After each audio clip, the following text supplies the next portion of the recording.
நமச்சிவாய வாழ்க. நாதந்தாள் வாழ்க. இமைப்பொழுதும் என் நெஞ்சில் நீங்காதான் தாழ் வாழ்க. வாழ்க வளமுடன். அனைவருக்கும் இனிய வணக்கங்கள். அனைவருக்கும் இனிய ஆங்கில புத்தாண்டு நல்வாழ்த்துக்கள். பிறக்கும் இந்த புதிய ஆண்டில் உங்கள் வாழ்வில் மிகுந்த சந்தோஷமும் வளமும் பெற்று புதிய இலக்குகள், புதிய வாய்ப்புகள், புதிய வெற்றிகளுடன் இந்த 2024ஆம் ஆண்டு அமைய எல்லாம் வல்ல இறைவனை வேண்டி விரும்பி கேட்டுக்கொள்கிறேன். நிகழும் ஸ்ரீ மங்களகரமான சோபகிருது ஆண்டு ஜனவரி மாதம் 1ஆம் தேதி மார்கழி 16 அன்று பஞ்சமி திதியில் மகம் நட்சத்திரத்தில் கௌளவம் கரணத்தினில் சித்தயோகம் கூடிய நன்னாளில் இந்த ஆங்கில புத்தாண்டு பிறக்கின்றது. புத்தாண்டின் கிரக நிலைகளை ஆராய்ந்து பார்க்கும்போது குரு பகவான் மேசராசியில் வக்ர நிவர்த்தி அடைகிறார். ராகு பகவான் மீனராசியிலும், சனி பகவான் கும்பராசியிலும், புதன் செவ்வாய் சூரியன் தனுசு ராசியிலும், சுக்கிரன் விருச்சிக ராசியிலும், சந்திரன் சிம்ம ராசியிலும், கேது பகவான் கன்னி ராசியிலும் சஞ்சாரம் செய்கின்றனர். மே 1ஆம் தேதி குரு பகவான் மேச ராசியில் இருந்து ரிஷபராசிக்கு பெயர்ச்சியாகின்றார். அக்டோபர் 9, 2024இல் குரு பகவான் ரிஷபராசியில் வக்ரகதி அடைகின்றார். இதனால் அனைத்து ராசிக்காரர்களுக்கும் யோகம் அடைவார்கள். ஜூலை 29ஆம் தேதி முதல் நவம்பர் 15ஆம் தேதி வரை சனி பகவான் வக்ரகதி அடைந்து பின் நேர்கதி அடைகிறார். எதிலும் துல்லியமாக செயல்படும் துலாம் ராசி அன்பர்களே, உங்கள் கிரக நிலைகளின்படி குடும்பஸ்தானத்தில் சுக்கிரன் புதனும், சகோதரஸ்தானத்தில் சூரியன் செவ்வாயும், புத்திரஸ்தானத்தில் சனியும், சத்ருஸ்தானத்தில் ராகுவும், கலத்திரஸ்தானத்தில் குருவும், லாபஸ்தானத்தில் சந்திரனும், போகஸ்தானத்தில் கேதுவும் உள்ளனர். குரு பகவான் 5ஆம் பார்வையாக சிம்ம ராசியையும், 7ஆம் பார்வையாக துலாம் ராசியையும், 9ஆம் பார்வையாக தனுசு ராசியையும் பார்வையிடுகிறார்.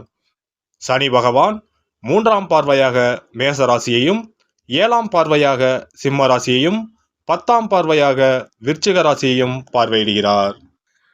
பிறக்கின்ற ஆங்கில வருட புத்தாண்டில் இருக்கக்கூடிய கிரக நிலைகளின் அமைப்புக்கு ஏற்ப வாழ்க்கையில் இனி வரப்போகின்ற நாட்களில் ஏற்படும் சுபம் மற்றும் அசுப பலன்கள் என்ன என்பதை நாம் அறிந்து கொள்வோம். மனதிற்கு நெருக்கமானவர்களால் புதிய அனுபவம் உண்டாகும். மனதை குழப்பிய சில விஷயங்களுக்கு தெளிவு பிறக்கும். மறைமுக எதிர்ப்புகளை வெற்றி கொள்வீர்கள். வியாபாரத்தில் புதிய வியூகங்கள் கை கொடுக்கும். வெளியூர் பயணங்களின் மூலம் ஆதாயம் உண்டாகும். உடல் தோற்றப்பொழிவில் சில மாற்றங்கள் ஏற்படும். வருமான ஆதாரங்களை மேம்படுத்துவீர்கள். கனிவான பேச்சுக்களால் அனுகூலமான சூழல் உண்டாகும். புதிய நபர்களின் ஒத்துழைப்பு கிடைக்கும். புதிய பயிற்சிகளில் ஆர்வத்துடன் கலந்து கொள்வீர்கள். ஆன்மீக சுற்றுலா செல்வதற்கான சில வாய்ப்புகள் ஏற்படும். எதிர்பாராத சில வரவுகள் உண்டாகும். கற்பனைகளை விட காரியங்களில் ஈடுபடுவது மேன்மையை ஏற்படுத்தும். பொறுப்பான சில காரியங்களின் மூலம் மதிப்பு மேம்படும். இளைய சகோதரிடம் இருந்து வந்த கருத்து வேறுபாடுகள் நீங்கும். நீண்ட நாட்களாக எதிர்பார்த்த மகிழ்ச்சியான செய்திகள் கிடைக்கும். வழக்கு சார்ந்த விஷயங்களில் திடீர் திருப்பங்கள் உண்டாகும். அரசு தொடர்பான உதவிகள் கிடைக்கும். கமிஷன் சார்ந்த வியாபாரம் கை கொடுக்கும். உடல் ஆரோக்கியம் சிறப்பாக இருக்கும். நீண்ட நேரம் கண் விழிப்பது மற்றும் கைபேசி பார்ப்பதை குறைத்துக் கொள்ளவும். பற்கள் மற்றும் இடுப்பு வலி சார்ந்த பிரச்சனைகள் குறையும். நார்ச்சத்து மிகுந்த உணவுகளை அதிகம் எடுத்துக்கொள்ளவும். பெண்களுக்கு கனிவான பேச்சுகள் நல்ல மதிப்பை உருவாக்கி கொடுக்கும். குடும்பத்தில் ஒத்துழைப்பு அதிகரிக்கும். பொருட்கள் மீது ஆர்வம் ஏற்படும். புதிய வீடு மற்றும் மனை வாங்குவது சார்ந்த எண்ணங்கள் கைகூடி வரும். மனதளவில் இருந்து வந்த குழப்பங்கள் நீங்கி தெளிவு பிறக்கும். புதிய முயற்சிகளில் மாறுபட்ட அனுபவம் ஏற்படும். மூத்த உடன்பிறப்புகளிடம் சூழ்நிலைக்கு ஏற்ப அனுசரித்து செல்லவும்.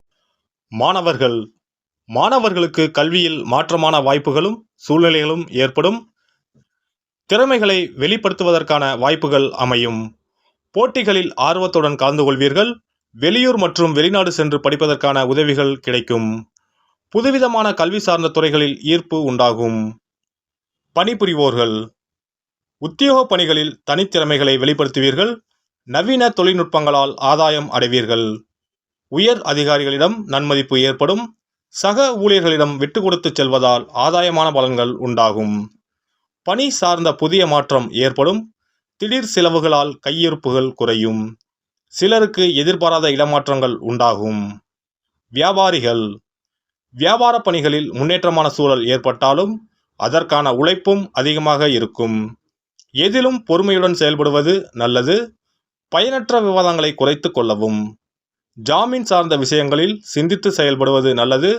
அரசு வழியில் எதிர்பார்த்த சில உதவிகள் விரயங்களுக்கு பின்பு கிடைக்கும். அபிவிருத்திக்கான சூழல் சாதகமாகவே அமையும். கலைஞர்கள் கலைத்துறைகளில் சில நுட்பமான விஷயங்களை புரிந்து கொள்வீர்கள். செயல்பாடுகளில் சோர்வின்றி செயல்பட்டால் மதிப்பும் பரிசும் கிடைக்கும். எதிர்பார்த்த வரவுகளில் ஏற்ற இறக்கம் உண்டாகும். விலகிச் சென்றவர்களை பற்றிய சிந்தனைகள் தோன்றி மறையும். மூத்த கலைஞர்களுடன் அனுசரித்து செல்லவும். ஆரோக்கியம் சார்ந்த செயல்களில் கவனம் வேண்டும். நண்பர்களின் வழியில் புதிய வாய்ப்புகள் கிடைக்கும். அலைபாயும் சிந்தனைகளால் சில குழப்பம் தோன்றி மறையும். அரசியல்வாதிகள் கட்சி பணிகளில் பொறுப்புடன் செயல்பட்டால் முன்னேற்றமான வாய்ப்புகளை ஏற்படுத்தி கொள்ள முடியும். எதிர்பாராத சில பயணங்களால் அலைச்சல்கள் உண்டாகும். இருப்பினும் அதற்கான ஆதாயங்கள் பின்னாளில் கிடைக்கும். பேராசையின்றி சேவை மனப்பான்மையோடு செயல்பட்டால் நல்ல மதிப்பும் பலன்களும் கிடைக்கும். பலதரப்பட்ட மக்களின் அறிமுகம் ஏற்படும். செவ்வாய்க்கிழமை தோறும் நல்லெண்ணெய் தீபம் ஏற்றி முருகபெருமானை வழிபட்டு வர முயற்சிகளில் இருந்து வந்த தடைகள் விலகும். சுபகாரிய எண்ணங்கள் கைகூடும். சிறப்பு பரிகாரங்கள். வருமானத்தை பெருக்குவதற்கு வருமானம் வந்ததும் அல்லது சம்பளம் வாங்கியதும் அந்த தொகையில் 1% தொகையை தனியாக எடுத்து வைத்து விடுங்கள். அந்த பணத்தில் பாலால் செய்த இனிப்பு வகைகள் வாயில் போட்டாலே தித்திப்புடன் எளிதில் கரைந்து வாயிற்குள் போய்விடக்கூடிய இனிப்பு வகைகளை வாங்கி ஆதரவற்றோர், சாலையோர பணியாளர்கள், தூய்மை பணி செய்வோர், ஆதரவற்ற நிலையில் வறுமையில் வாடும் குழந்தைகள் மற்றும் தொழிலாளர்களுக்கு கொடுங்கள். மகிழ்ச்சியுடன் உங்கள் கைகளால் இனிப்புகளை கொடுங்கள். இப்படி செய்வதால் சனி சுக்கிர யோகம் உண்டாகும். இதனால் வருமானம் பெருகுவதுடன் கையில் பணம் சேர்ந்து கொண்டே இருக்கும். வருமானத்திற்கு தடையோ பஞ்சமோ வராது. ஏதாவது ஒரு வகையில் பணம் வந்து கொண்டே இருக்கும். இது தவிர மாத சம்பளம் வாங்கியதும் அல்லது கைக்கு வருமானம் வரும்போது ஒவ்வொரு மாதமும் முதல் செலவாக வீட்டிற்கு கல்லுப்பு, ஊறுகாய் போன்றவற்றை வாங்கி வைக்கவும். கல்லுப்பு, ஊறுகாய் போன்றவை மகாலட்சுமிக்கு மிகவும் விருப்பமான ஒன்று. இந்த பொருட்கள் வீட்டில் இருந்தால் மகாலட்சுமியின் அருள் வீட்டில் இருந்து கொண்டே இருக்கும். எந்த காரணத்திற்காகவும் இந்த பொருட்களை தானமாகவோ கடனாகவோ கொடுக்கக்கூடாது. எல்லாம் வல்ல இறையருளால் நீங்களும் உங்கள் அன்பு குடும்பமும் உடல் நலம், நீளாயுள், நிறை செல்வம், உயர் புகழ், மெய்ஞானம் ஓங்கி வாழ்க வளமுடன்.